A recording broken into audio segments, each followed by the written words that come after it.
I was an ordinary guy, Ethan, scraping by each day, when a text message changed everything. Wealthy woman seeking sperm donor. Generous compensation. Intrigued and desperate, I called. After a brief explanation, I went to meet the woman, Vivian. She was a stunning young widow my age, with a captivating presence. She seemed pleased with me, handing over a check for $10,000 that same day. That night, we slept together. Life transformed. I moved into her luxurious villa, chauffeured around in a sleek sedan, and feasted on gourmet meals. A month later, Vivian transferred ownership of a fully paid condo worth over $1 million to my name. I was on top of the world. Vivian became pregnant, giving birth to a son, Noah. Our bond deepened. I thought I'd reached the pinnacle of success, that this idyllic life would last forever. Then, disaster struck. Vivian's company went bankrupt. The villa was seized, and we were evicted. My father-in-law, unable to cope, suffered a fatal heart attack. My mother-in-law, devastated, became catatonic. Creditors hounded us. Vivian was brutally attacked, left in a vegetative state. Noah was taken. To repay the debts and find my son, I worked multiple jobs, exhausting myself day and night. One evening, delivering a large bouquet to an upscale restaurant for a birthday party, I saw them. My deceased father-in-law, George, and catatonic mother-in-law, Martha, were chatting and laughing. Vivian, radiant and beautiful, was cutting the cake. 6-year-old Noah sat nearby, eyes glued to the confection. My head spun. This couldn't be real. It had to be a hallucination brought on by exhaustion. Vivian's family was ruined. But the pinch I gave myself confirmed the horrifying truth. Hey, delivery guy. You delivered the flowers. Why didn't you notify me? The restaurant manager snapped, taking the extravagant bouquet from my hand. Don't just stand there gawking. This is Ms. Reed's private party. Move along. It wasn't a hallucination. They were alive and well, celebrating. How? They were supposed to be bankrupt, broken. The attendees, impeccably dressed and successful, showed no signs of hardship. Had they conned me? The woman I visited daily in the hospital, the woman who swore she loved me, had lied. A chilling wave of anger and betrayal washed over me. This sperm donor scheme, was it all a cruel deception?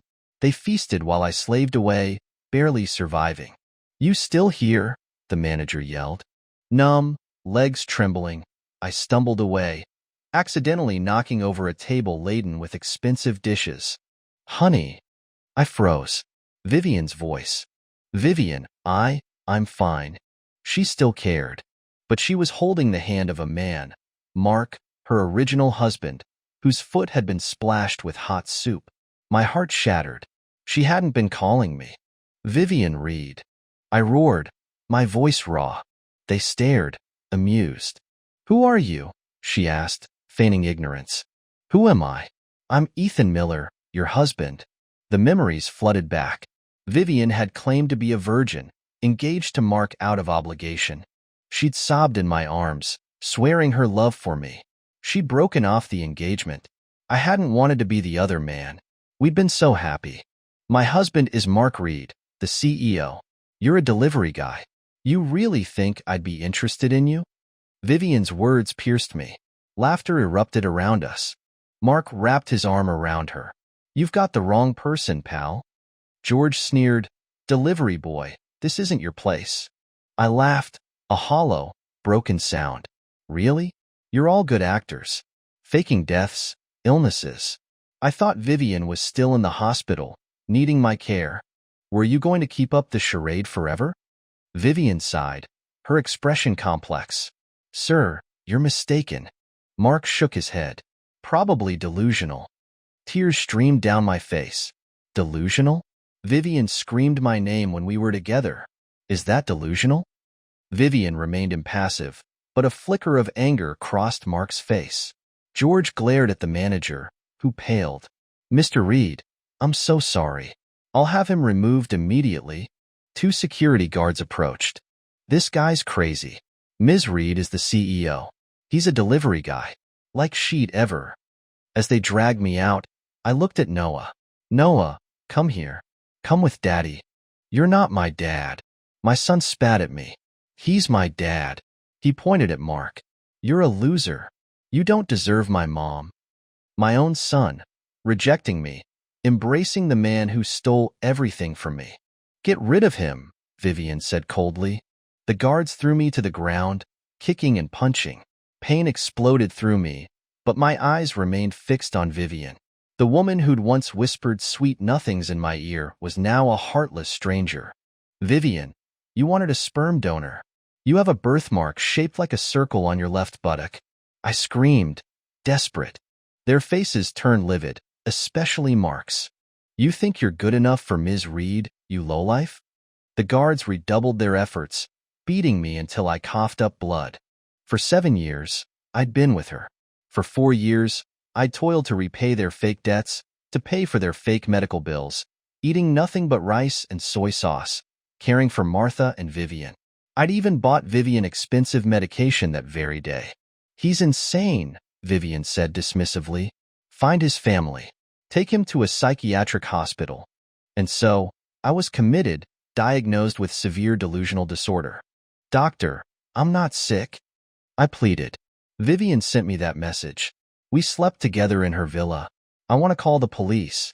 You can't keep me here. We ran a paternity test, the nurse said gently. Noah isn't your son. Impossible. We were together constantly. Increase the voltage, the doctor said coldly. The nurse pressed the taser against my side. I convulsed, lost control of my bladder, and blacked out. Every day, they interrogated me about Vivian. If I mentioned the sperm donor scheme or my son, I was punished with taser shocks, injections, sleep deprivation, and starvation. After a month, I broke. I made it all up. I was obsessed with Ms. Reed, I confessed. Are you certain? Yes. I'm a nobody. I fantasized about living in a villa, driving a luxury car, being with Ms. Reed. Finally, they were satisfied. Ethan, your condition has improved significantly. You can be discharged soon. I returned home to my parents in the countryside, a shadow of my former self. They wept, holding me close. Ethan, there's no such thing as wealthy women seeking sperm donors, Mom sobbed. Those women are out of our league. Confusion gnawed at me. I told my parents about Vivian. I'd even driven the luxury car home, causing a sensation in our small village. Was Mom right? Was I truly delusional? Ethan, don't dwell on it. Take your medication. Rest, Dad said, patting my shoulder. I took my medication religiously, watching TV, playing video games. Weekly therapy sessions reinforced the diagnosis. I accepted my delusion. Vivian, the sperm donor scheme. It all faded, a figment of my troubled mind. My parents had leased Orchard Hill, cultivating fruit trees.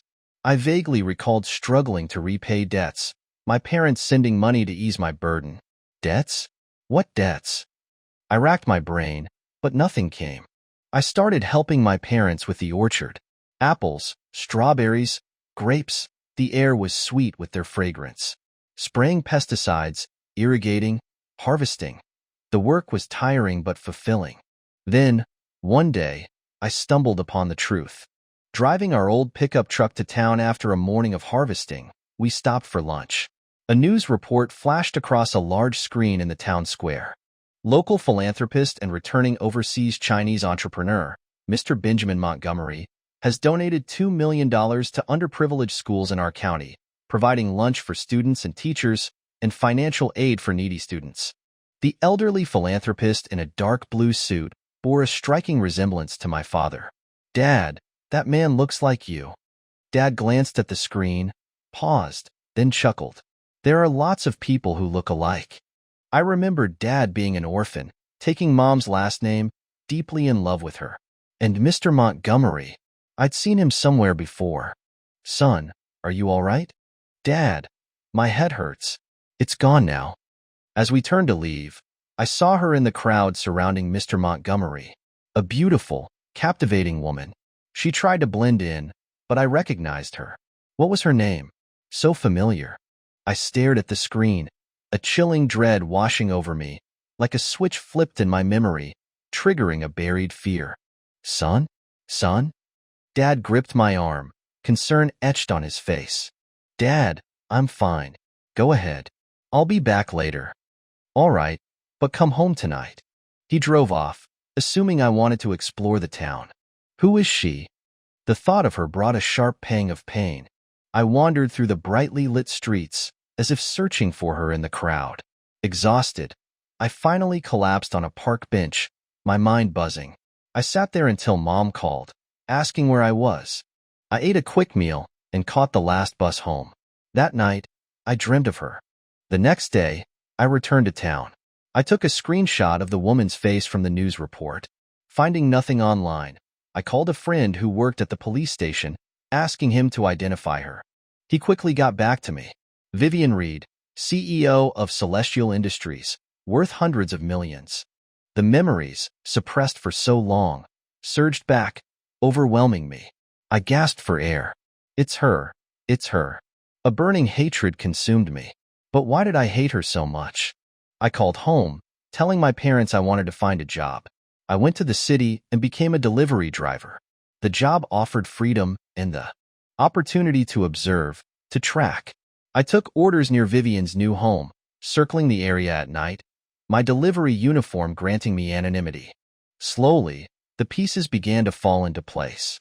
I followed Vivian, noticing her frequent visits to Mr. Montgomery. I tried to enter his company several times, but security was tight. I suspected Mr. Montgomery held the key to the sperm donor scheme. One day, delivering to a luxury apartment complex, the door opened, revealing a familiar face. Ethan. Ashley Carter, my college class president. Beautiful, vivacious, a force of nature. She talked about graduate school or civil service after graduation. We chatted online, but she'd missed our reunions. I hadn't realized she lived so lavishly, while I was reduced to delivering food. What are you standing there for? Come in. She pulled me inside. After a brief chat and a cup of tea, I excused myself. Add me on WeChat, or I'll report you, she threatened playfully. Fine, fine, I chuckled. She hadn't changed a bit. Adding her on WeChat, a thought struck me. Ashley could help me get close to Mr. Montgomery. A few days later, I saw Vivian, Mark, and Noah leaving their home.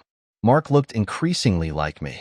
I followed them to an upscale restaurant, inaccessible to delivery drivers. Prepared, I changed into a suit in a nearby restroom, donned a wig and fake mustache, and strapped on a replica gold watch. I looked like I belonged. Inside, I found a table near them, pretending to study the menu. The prices were exorbitant, but I'd eaten here before, back when I discreetly activated a miniature listening device. Their conversation was mostly mundane, interspersed with business talk. I waited patiently. Dad, I want cake, Noah whined. Despite everything, a pang of sadness shot through me. My son, calling another man dad. Then, I hardened myself. He wasn't my son. Noah, we ordered one for you. Eat as much as you like, Mark said indulgently. No, just one piece, Noah. You'll get cavities, Vivian scolded. Noah sulked. Mark, about the sperm donor thing. Those old geezers haven't blabbed, have they? No. 2,000 a month keeps them quiet. I tensed. Who were the old geezers? What secret were they keeping? Women gossip. I'm worried about the old woman, Vivian murmured. I tested her. She's tight-lipped, Mark assured her. Vivian relaxed. Good. If they talk, have them taken care of. Make it clean. A chill ran down my spine. Taken care of? What about Ethan Miller? He's useless, oblivious to our plan. If not for him, we wouldn't have all this. Mark sneered. Shame burned my cheeks. How had I helped them amass their fortune? Vivian had showered me with money and gifts. Those were the best years of my life. The villa, the car, Vivian's affections. I did give him quite a bit of pleasure, Vivian sighed. Mark squeezed her hand. Vivian, it's over. I don't blame you. We did it for the money. I love you. He looked at her adoringly, but a flash of resentment betrayed his true feelings. His wife, with me, for years, until their fake bankruptcy brought her back to him. That idiot. They shocked him so much in the hospital. He doesn't even remember us, Mark chuckled. We could be standing right in front of him, and he wouldn't know. Is that so? I thought, my fist clenching. I would have my revenge. Dad, Mom, I want to visit Grandpa and Grandma, Noah said. They're not your real grandparents, Mark blurted out, then clamped his mouth shut. My former in-laws weren't Vivian's parents? The conversation shifted to other topics. As they called for the check, I slipped away. This was my chance.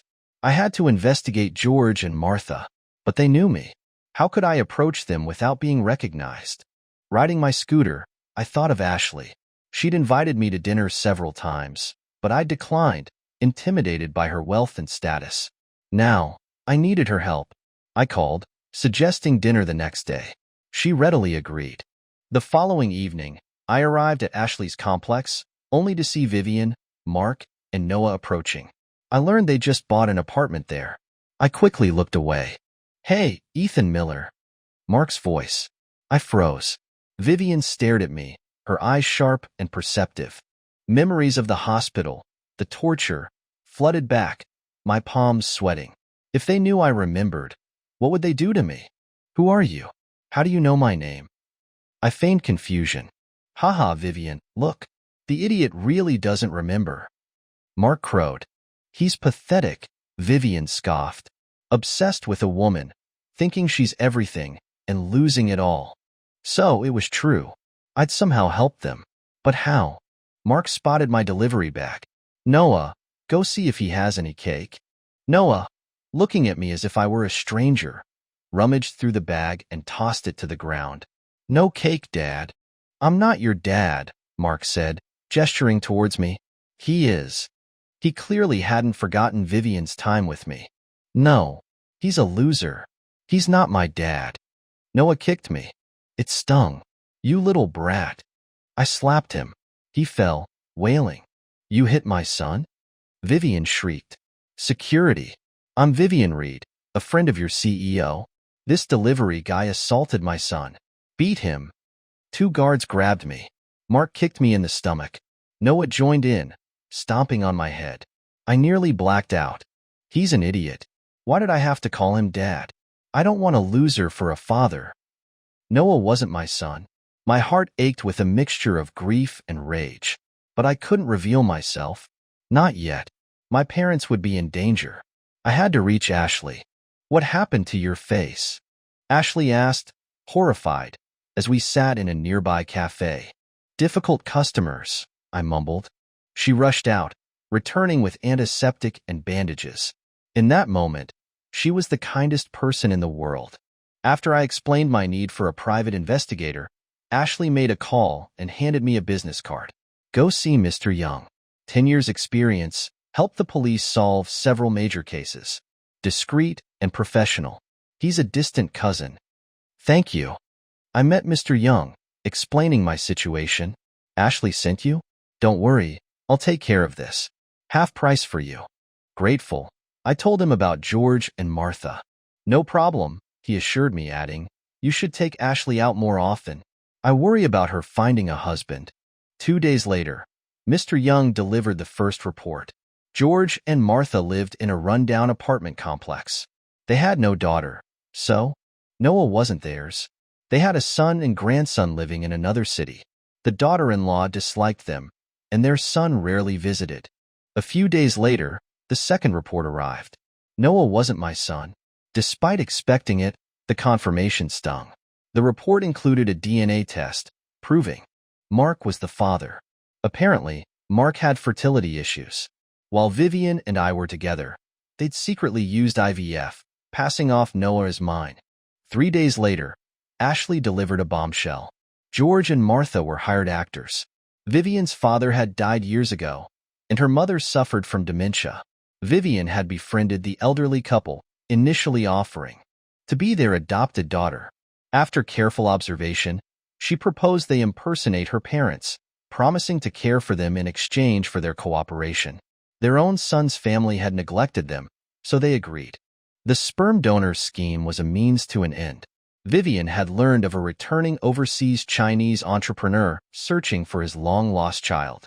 Benjamin Montgomery, childless and lonely, had returned to his homeland, seeking the child he'd left behind decades earlier, driven by poverty to seek a better life abroad. He'd engaged numerous people in the search, even involving the police. My father was that child. But decades had passed, and even the police couldn't find a trace. Vivian, somehow, had discovered the truth. She'd lured me in with the text message, showering me with money and affection, weaving her web of deceit. We'd married, had a child. Now I understood why Mr. Montgomery seemed familiar. I'd met him several times. He was my grandfather. He'd suffered a mild stroke, his vision impaired, our meetings taking place in the hospital, unable to speak. He'd even undergone a DNA test with me, confirming our relationship.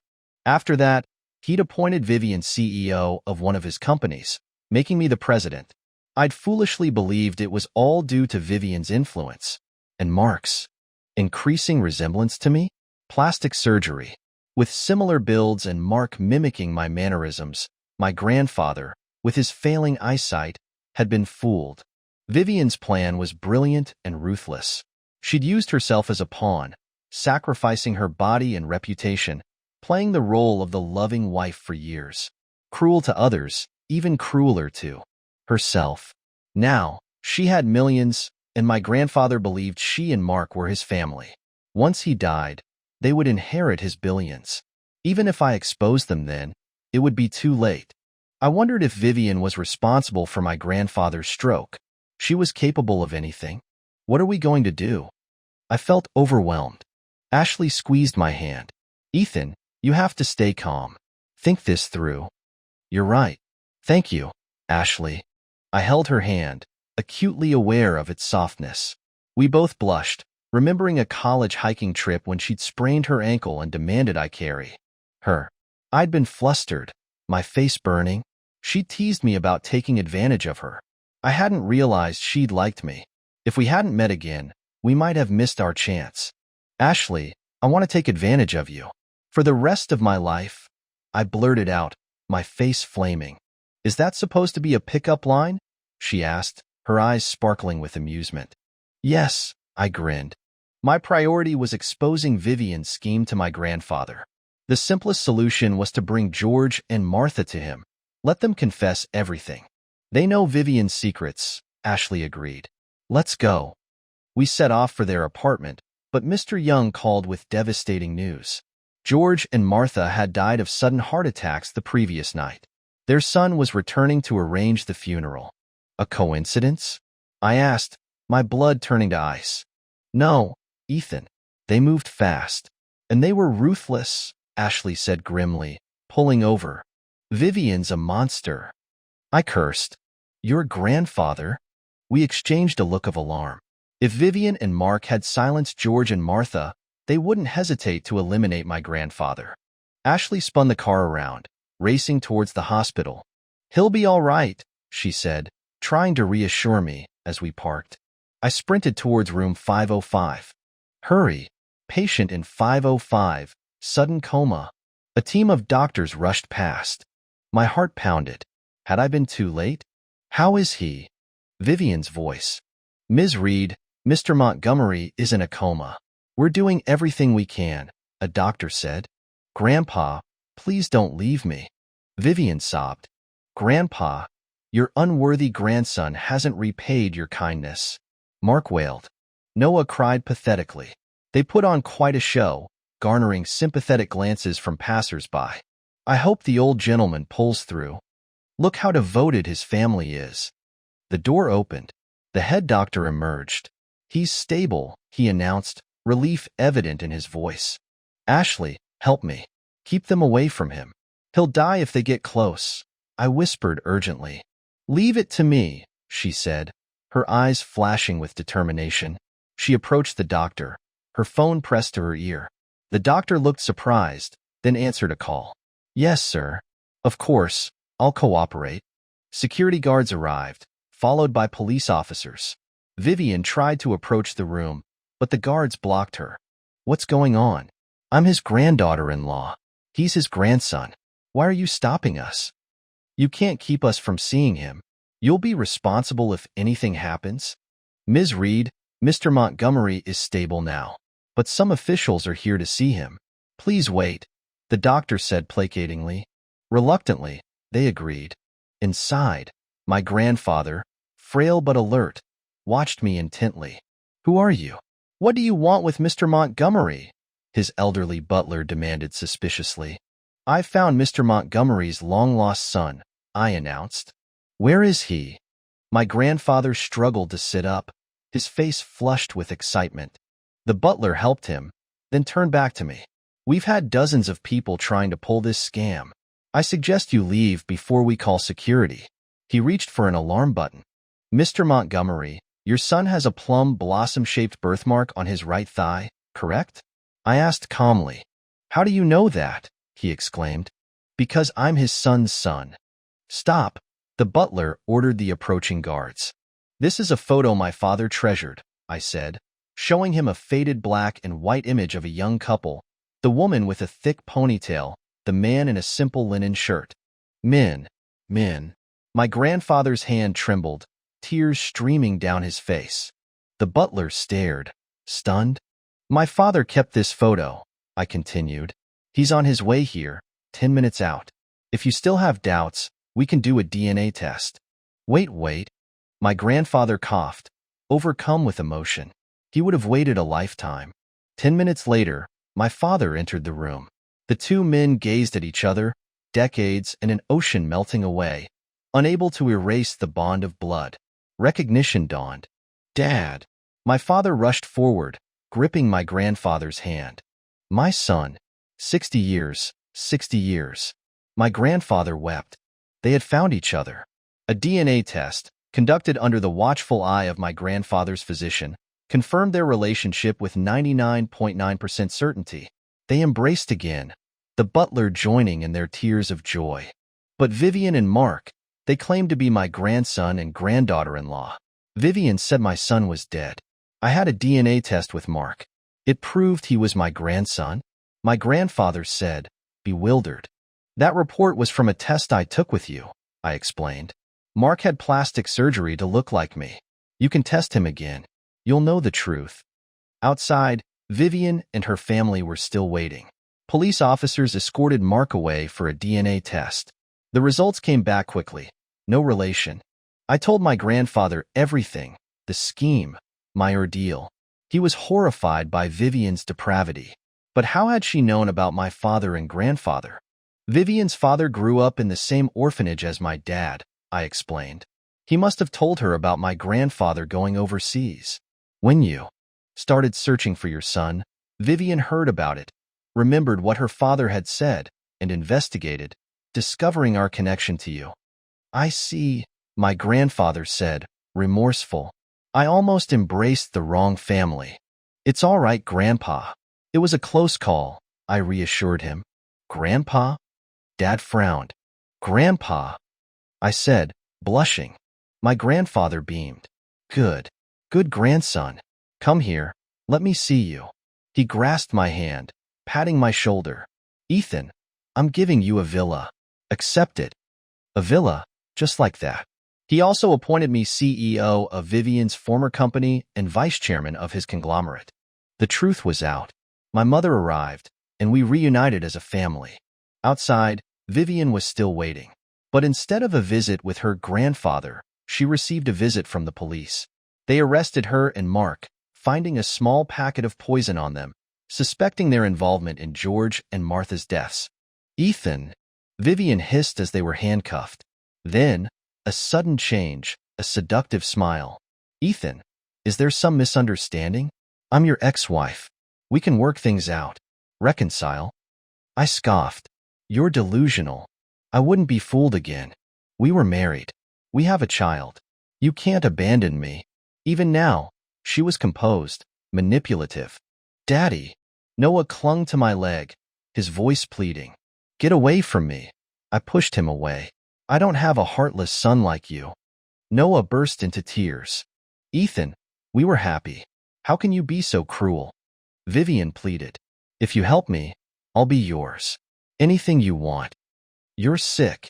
Ashley stormed over, slapping Vivian hard. He's my man. How dare you try to seduce him? She clung to my arm. Take them away. The police led them out. Thank you, Ashley, I said. Her father was a powerful man in the city. I'd begged her to use her family's influence to help me. Thank me? How about you marry me? She teased. I'd like nothing more. You're trying to take advantage of me again. You said it first. I grinned, lifting her into my arms. A month later, Vivian and Mark were sentenced to life in prison for fraud, murder, and attempted murder. Noah was placed in foster care. I lay on the spacious balcony of my new villa, Ashley nestled in my arms, playing a game on her phone. My parents and grandfather were in their own villa, enjoying their retirement, playing chess, practicing Tai Chi, and tending their garden. Ashley, exhausted, drifted off to sleep. We planned to marry in a year. Our future, finally, was bright.